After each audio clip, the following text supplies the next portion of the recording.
the edge of a meadow. She frowned. Was she overreacting? For a 21-year-old, she had accumulated a number of dangerous enemies. But perhaps it wasn't an enemy out for vengeance. The light could be wielded by a mischievous child or coming off the lens of an enthusiastic bird-watcher. Isobel chucked a pebble off the ledge and watched it soar for a few blissful seconds until it dropped to the road and bounced down the steep slope. The only question she was presently concerned with was how in the hell she was going to climb back down with that pestering light. Isobel chose a different route down the cliff, one where the light could not follow her. Climbing down wasn't easy, but then nothing worthwhile ever was. With her forearms feeling like bricks and her hands like noodles, Isobel hurried from the base of the palisades into the cover of trees. Standing under the canopy, she listened to leaves and a trickling stream, savoring the relative coolness. Summer in Napa Valley was slightly more tolerable in the shade. She squinted through the branches. It was high noon. Lothario would be expecting her at Bright Waters. But curiosity nagged, and that was never good.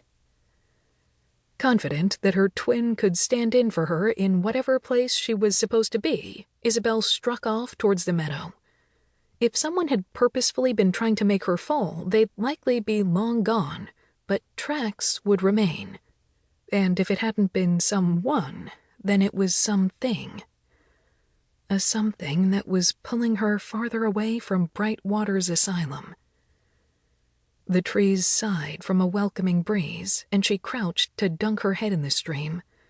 Refreshed, she hopped from one bank to the other, relying on her mental map of the valley.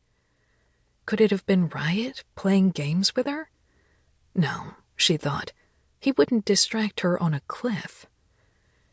Sunlight dappled golden grass, the trees broke, and Isobel walked into a meadow. A flash caught her eye, a reflection from the sun. She hurried to the lure and stopped. An object swayed in the breeze, catching the sun's light. Back and forth with a branch's creak. Isobel searched the tree line, then slowly stepped forward. Of all the things she'd considered, this was not one of them. Her would-be murderer was a magnifying glass. 2. Crack in the lens. Isobel turned the magnifying glass in her palm as she walked. The lens was cracked, and the fracture mesmerized her, catching the sunlight and sending it careening to the 4 points of the world. Silver, polished to a mirror finish, circled the lens, and the oak handle had been skillfully molded for a hand. Well made and therefore expensive. Why leave it in a forest? The lens could be replaced, or at the very least the silver salvaged.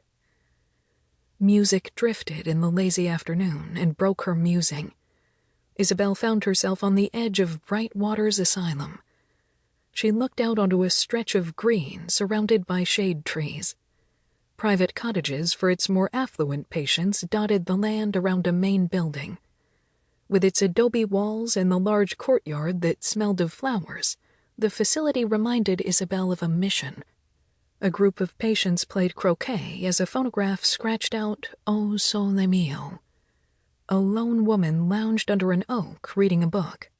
Strands of gold gleamed in her dark hair, and a frilly white tea dress draped elegantly over her lithe body.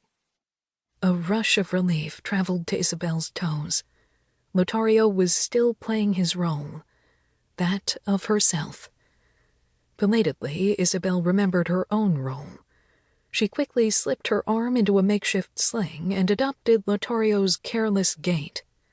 As she made her way to her twin, a number of female patients waved greetings.